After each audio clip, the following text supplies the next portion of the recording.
December 15, 2025, Thailand shocks Southeast Asia with a sweeping ban on fuel and military supplies crossing into Laos. This isn't just a trade dispute, it's a calculated move to choke Cambodia's military, which Thailand accuses of using Laotian fuel. The blockade targets the vital Chongmek crossing, halting hundreds of fuel tankers and sending a clear message: Thailand won't tolerate its resources fueling a rival's war. The move risks plunging Laos into an energy crisis and escalating regional tensions.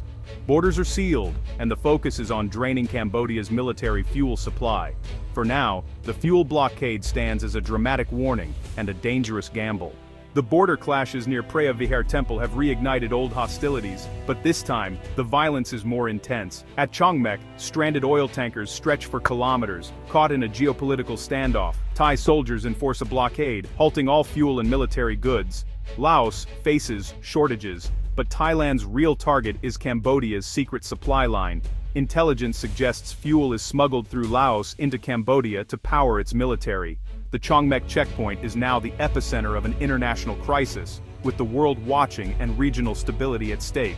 Thailand's strategy now extends to the sea. The Royal Thai Navy enforces a maritime blockade, declaring the Gulf of Thailand a high-risk zone near Cambodia's coast. Warships patrol, intercepting vessels suspected of carrying fuel or military supplies to Cambodia. Any ship, from any nation, can be stopped, boarded, and searched. If found with prohibited cargo, vessels are detained and supplies seized. This bold move transforms a border dispute into a regional maritime crisis. Legal experts say Thailand can act for national security, but the risks are high. One misstep could trigger a diplomatic disaster with international shipping. The blockade effectively quarantines Cambodia's ports, tightening the noose. Thai warships are now an active tool to starve Cambodia's military of resources. The operation is complex, with the potential for escalation at sea. Thailand is betting the threat of a well-supplied Cambodian military outweighs the risks. The world watches as the Gulf becomes a new front in this conflict. The stakes at sea are as high as those on land. The maritime blockade is a dangerous escalation and a powerful signal. Thailand moves quickly to justify its actions. At a press conference, officials frame the blockade as a matter of national security, citing clear intelligence of fuel diversion to Cambodia. The defense ministry insists this is a defensive measure, not an act of war. Simultaneously, Thailand reaches out to Laos, issuing a formal apology for the disruption. The Prime Minister promises to help Laos find alternative energy solutions, emphasizing their long-standing friendship. This diplomatic outreach aims to isolate Cambodia, while keeping Laos and other neighbors on side. Thai officials stress the blockade is a non-violent way to force Cambodia to negotiate. The government's narrative: Thailand is under threat and taking reasonable steps to protect itself. The apology to Laos is crucial, showing Thailand wants to be seen as a responsible actor.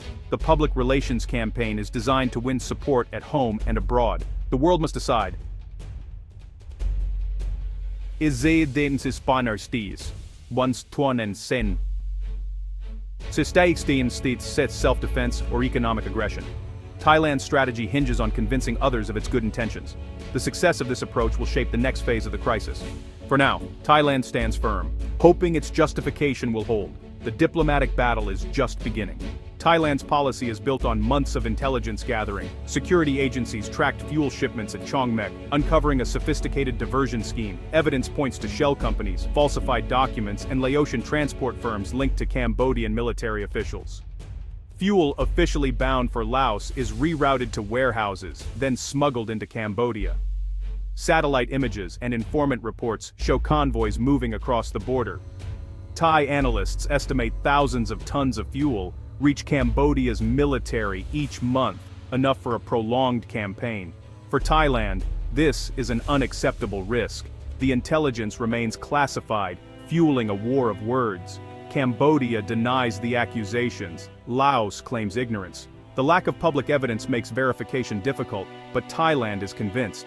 The secret fuel pipeline has become a flashpoint for open confrontation. The intelligence game is now a diplomatic and military standoff. Thailand is willing to risk diplomatic fallout to cut off Cambodia's supply. The world is left to judge the credibility of these claims. The fuel trail is now at the heart of the regional crisis. The world reacts with alarm as the crisis deepens. Malaysia urges restraint, warning that ASEAN's stability is at risk. The US appears to back Thailand's right to defend its borders, drawing Cambodia's ire. Cambodia protests at the UN, accusing Thailand of aggression and economic sabotage. Thailand presents its case to the Security Council, framing itself as the victim. The diplomatic struggle now plays out on a global stage, with both sides seeking powerful allies. ASEAN faces a credibility test, as its core principle of non-interference is challenged. Leaders scramble to mediate, hoping to bring both sides to the table. The fear: if ASEAN fails, its influence will be diminished. The region is tense, with the risk of conflict spreading. The outcome of this diplomatic battle could shape Southeast Asia's future. The world hopes for calm, but the stakes are rising. The crisis exposes deep divisions and old rivalries. The next steps will determine whether diplomacy or escalation prevails. The region waits, hoping for a peaceful solution. Beyond strategy and diplomacy, the blockade's human toll is mounting. In Laos, fuel shortages threaten daily life, driving up prices and straining livelihoods. Border communities in Thailand and Cambodia live in fear, with many displaced by recent clashes. Temporary shelters fill as families wait for safety to return. The risk of further escalation is ever present, with military standoffs and naval blockades raising the stakes. A single miscalculation could ignite a wider war, devastating the region. International pressure and ASEAN mediation offer a glimmer of hope. One possible solution: international observers at the Laos-Cambodia border to monitor fuel flows. This could address security concerns while allowing trade to resume. Both sides would need to compromise, a difficult but necessary step. The future of millions hangs in the balance. The crisis reveals deep mistrust and the fragility of peace. The coming days are critical. Will leaders choose war or dialogue? The world watches, hoping for de-escalation. The fate of Southeast Asia depends on what happens next.